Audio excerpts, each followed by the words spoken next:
Hey everybody, today in this video I'm going to be changing the rear end on my 66 Ford Galaxie. I bought a brand new third member. I went with 350 gears, limited slip for the Ford 9-inch rear end, and today I'll be changing it.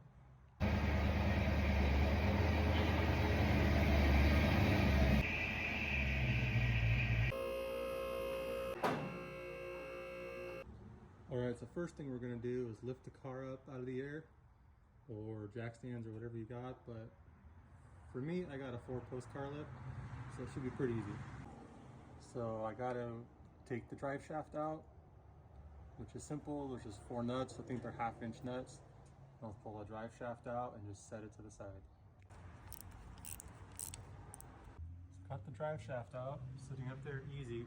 Remember, always tape these little bearings on right here, because if that falls off, then you're kind of screwed for the day.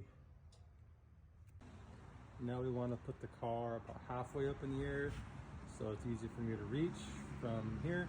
So I'm about 5 feet in the air, and I will put a tire chalk in the front and the back of the front tire, and then I will lift the car up and take these 2 tires off. So call me lazy or call me a genius, but I got this little scissor lift out from like a spare tire for a newer car, a Ryobi Impact, and this is how I'm gonna lift the ass of this car up.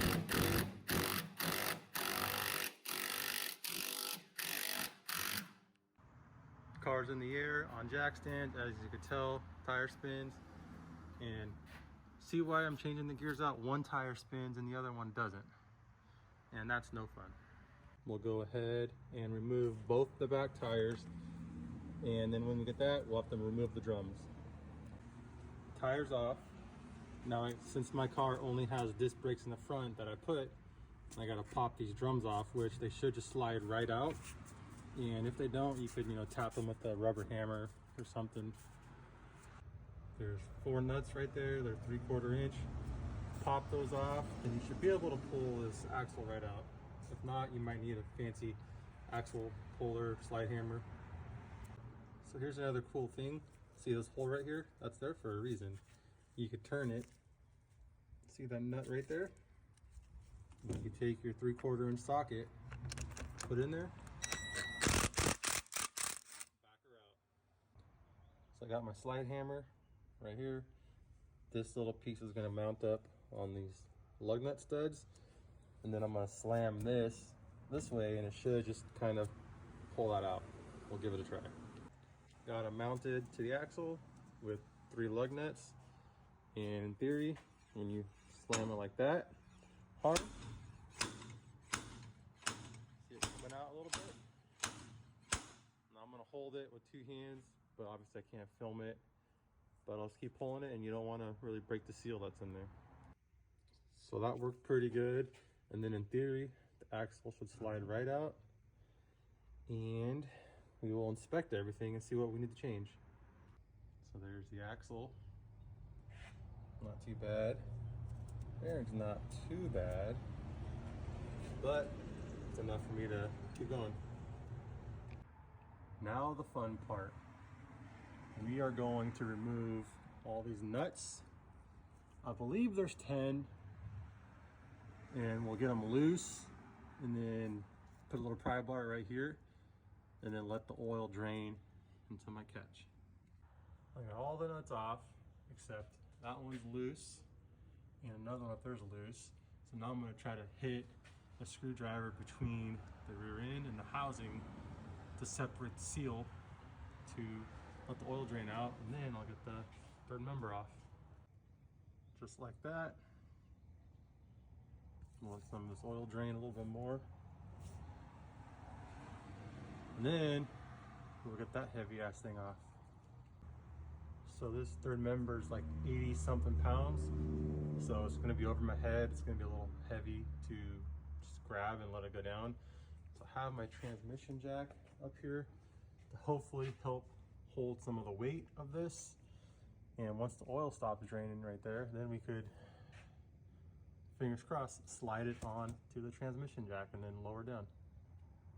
I went ahead and put a little ratchet strap around the third member, around my transmission jack, so hopefully that'll help keep it a little bit in place. Well, there she is. There's the housing. Next thing I'm gonna have to do is clean all the surface off. I'll probably go in there and clean some of the housing off, and I'll get this out of the way. It did have this like cover.